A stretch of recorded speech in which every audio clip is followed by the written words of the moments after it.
If you are not yet familiar with the concept of fake news, today you will learn everything about it, namely where it comes from and how it spreads. And of course, each will receive its official refutation. Welcome to StopFake. Watch this. The American publication Bloomberg released an article titled "Ukraine's Struggle for Arms and Attention Gives Putin an Opening." It discusses the meeting between Ukrainian President Volodymyr Zelensky and NATO Secretary General Jens Stoltenberg, during which they discussed further arming of the Ukrainian military, considering the deepening situation in Gaza. The conversation touched upon the occupied territories, the possibility of peaceful negotiations, and an intriguing survey asking whether Ukrainians were willing to cede parts of the territory to the aggressor. The last point caused a burst of sensational headlines stating that Ukrainians consider it necessary to compromise on part of the territory for the sake of peace with Russia.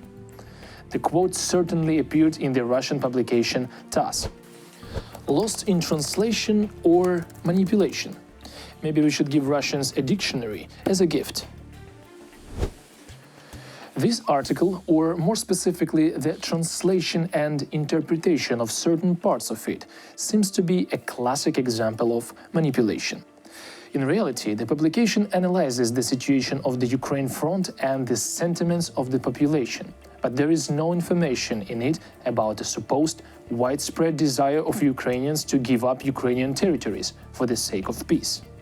Zelensky may not be thinking about his negotiating strategy for peace talks just yet. However, polls show a small but growing minority of Ukrainians is coming around to the idea that territorial concessions to Russia might be an inevitable price for peace. So, the publication reflects a growing concern among people regarding possible inevitable territorial concessions based on an official study. Yes, in October it showed that compared to May 2023, the percentage of people willing to give up territories increased from 10% to 14%. However, the absolute majority of the population, 80%, strongly opposes such an outcome to the end of the war. Ukraine does not trade territories, Ukraine does not trade people, that's it. Everyone who is here, who participates in the Crimean platform, who supported the peace formula, who wants to end the criminal and unprovoked aggression of the Russian Federation. You all affirm that human life is priceless. It is very important. Watch this.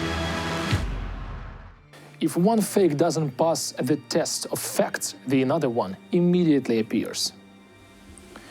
In addition to the fake information about selling weapons to Hamas militants from Ukraine, there have been reports in the media claiming the sale of chemical weapons.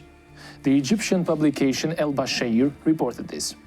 The article was based on an investigation by journalist Youssef Awad, who received a recording of a conversation allegedly between a Hamas militant named Ahmed and a supposed member of the Azov battalion named Nazar.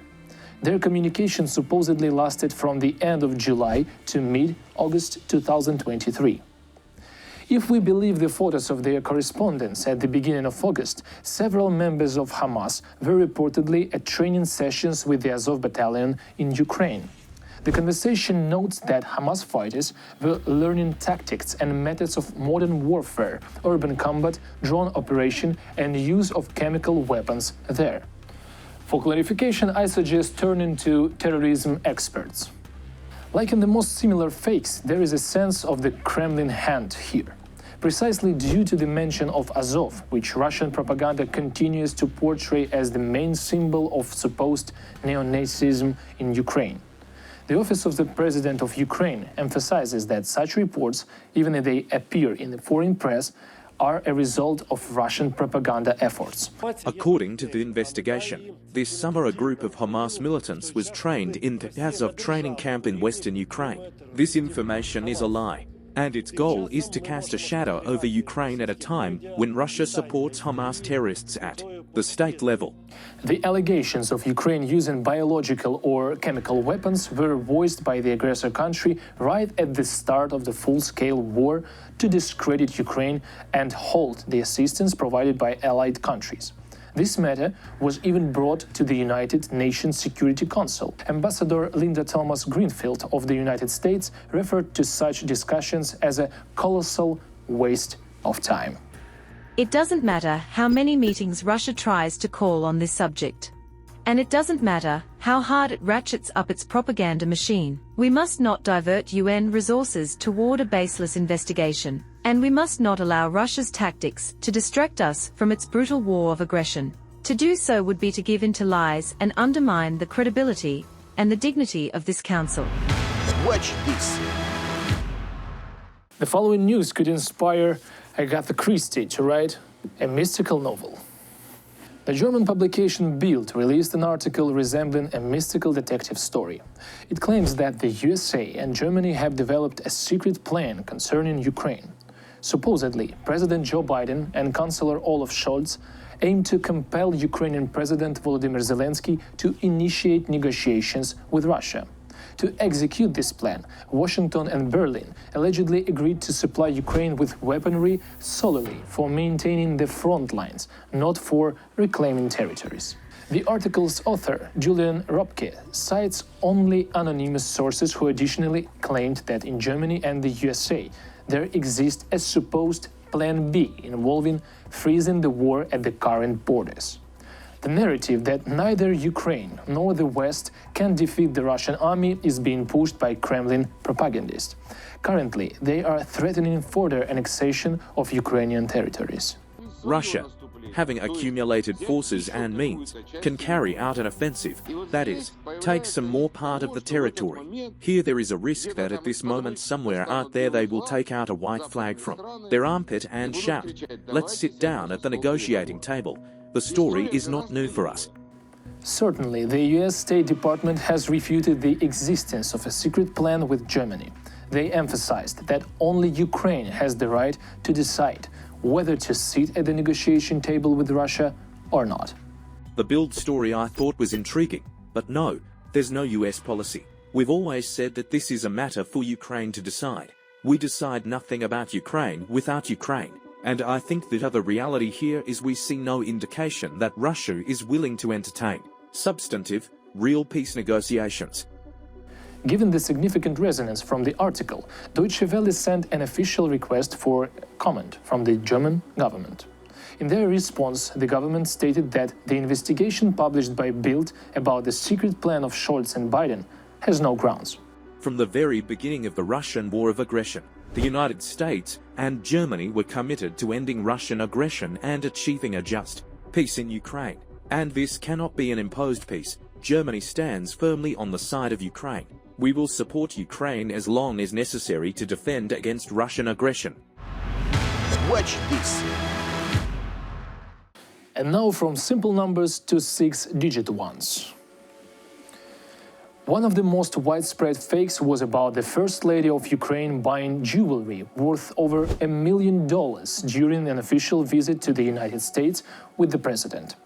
Interestingly, screenshots of receipts from the store were spread by the little-known Nigerian publication The Nation.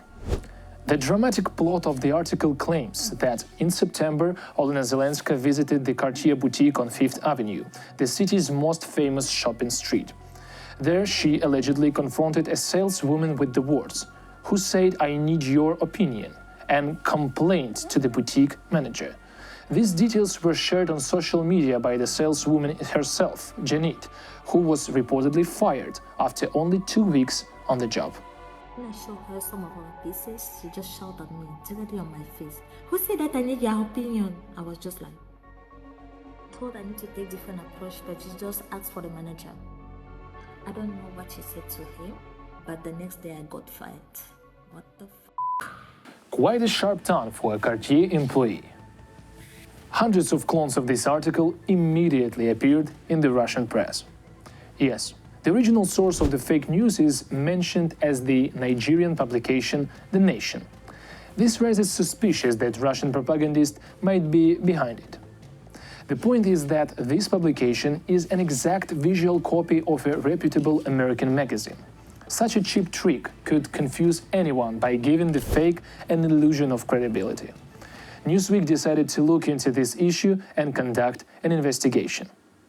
So, on September 22, the date indicated on the receipt, Olena Zelenska was in Canada, not in New York. Moreover, even the day before, she was hundreds of kilometers away from the Cartier boutique in Washington, where she met with the First Lady of the United States, Jill Biden. Besides, fact-checkers discovered that Instagram page of Janit was created only in August. Currently, her profile is private with no post and fewer than 200 followers. Most notably, their profile picture features Putin. Watch this. The spread of misinformation is rapid and affects everyone. Protect yourself and your loved ones. Thank you for being with StopFake. Goodbye.